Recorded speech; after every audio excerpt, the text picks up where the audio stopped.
उपस्थित मैं सकल रायजो नमस्कार जानाइछु बाहागो लानो हानाय गासैबो रायजो राजानिसिम आङो गोसो गोरबोनि खुलुमनाय सिबिनायखौ बावहरदों।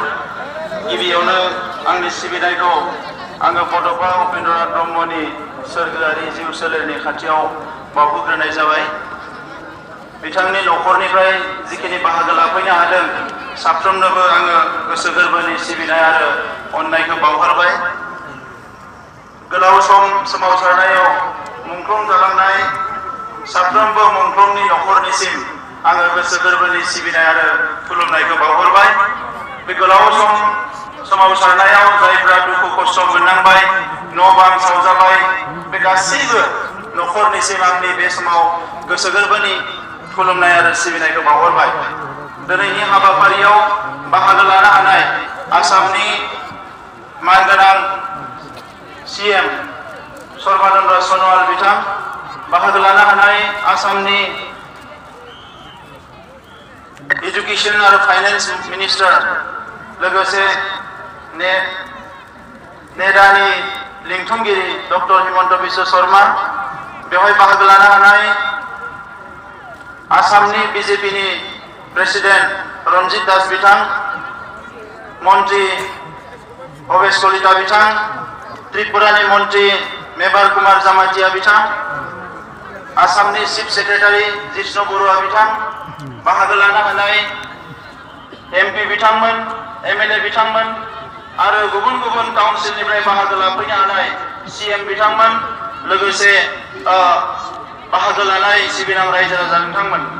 दा बे समाव ब्रैथि जि बड'लेण्ड हायुङारि जोंनि खुंथायनि समायखिरा लानाय बे हाबाफारिया जानानै थांबाय आरो दिनै बेवहाय आंखौ फैगौ 5 बोसोरनि थाखाय बे बड'लेण्ड हायुङारि खुंथायखौ सामलायनो थाखाय गाहाय मावफुं सोद्रोमा महरै बिबान होनाय जादों आरो बे बिबानखौ आइ आफा रायजो राजानि अननाय आरो सिबिनायखौ हास्थायनानै आङो दिनै समायखिरा लाबाय। दा मानगोनां रायजोफोर, जोंनि हारिया गोब्राब मोनसे थासारिनि गेजेरजों दिनै फैनो हादों। बे थासारिखौ जोङो मालाबाबो बावलांनो मोननाय नङा। गोबाव सम सोमावसारनायाव 5,000निख्रुइ बांसिन सुबुङा जिउ गारदों आरो बिनि उनाव जोङो बीएससीनि उनाव बीटीसी, बीटीसीनि उनाव बीटीआर मोननो हादों।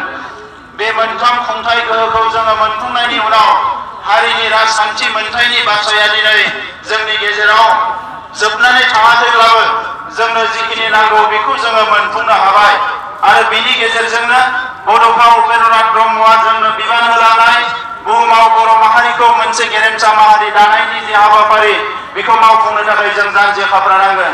थांनाय गोलाव समाव गावजों गाव एना एनि दाङाबाजि जानानै जोंनि हारिनि हारि दानायनि खामानि मावनाया गोग्लैसोनानै थानांदों।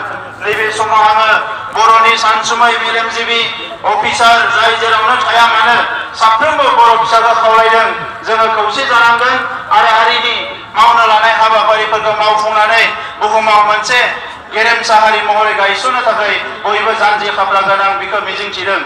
मानगोनां रायजोफोर, आङो सासे बेवहाय बेसेबा गिदिर राजखान्थि दैदेनगिरि महरै खामानि मावनो फैयाखै, आङो नोंथांमोनखौ सिबिनो फैदों। नोंथांमोननि जेंनायानो आंनि जेंना, नोंथांमोननि दुखुआनो आंनि दुखु। बे बड'लेण्ड ओनसोलनि साफ्रोमबो सुबुंनि दुखुआनो आंनि दुखु।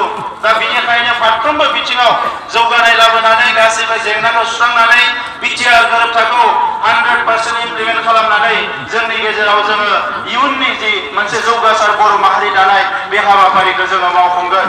दिनै बेवहाय जों बयबो नुनो मोनदों जे नरेन्द्र मदि बिथांनि दैदेननायाव थांनाय 27 जानुवारियाव जि गोरोबथा जानानै थांबाय बिनि गेजेरजों जोंहा शान्ति फैबाय। एनडिपिनि मोनब्रै हानजाया दिनै मोनसे नर्मेल लाइफ मोनसे खुंनो हाबाय। दिनै बिथांमोना राजखान्थि गेलेनानै बिथांमोननि दैदेनगिरियानो दिनै जोंनि हायुंखौ सामलायनो थाखाय दिनै दैदेनगिरि महरै गबिन्द बसुमतारी, बिथां रन्जित बसुमतारी फेरेंगा बिथांमोना दिनै दैदेनगिरि जाफैनो हाबाय आरो दिनै जों साफ्रोमबो बिग्रायारिनिफ्राय खुंथाय गोहोआव फैनाय जिखिनि दैदेनगिरिफोर दङ हारिनि गासैबो जेंनाफोरखौ मावफुंनो थाखाय समायखिरा लानानै दावगाबोदों आरो नोंथांमोना बिश्वास लानानै जोंखौ खामानि मावनो सुजुग होगोन आं बेखौनो मिजिंथिबाय। गोलाव बाथ्रा बुंनो सानाखै, दिनै नोंथांमोना दुखु खस्थ'जों बेसेबा गोबावजों जों थाबोबाय, सान्दुं अखायाव नोंथांमोना खैफोदाव गसंबोबाय बिनि थाखाय रोजा रोजा साबायखर बावबाय आरो थांनाय बिसायख'थियाव नोंथांमोना जे बेसेबांबा खस्थ' खालामनानै जोंखौ देरहाहोबाय बिनि थाखायबो आङो नोंथांमोननिसिम साबायखर बावहरबाय।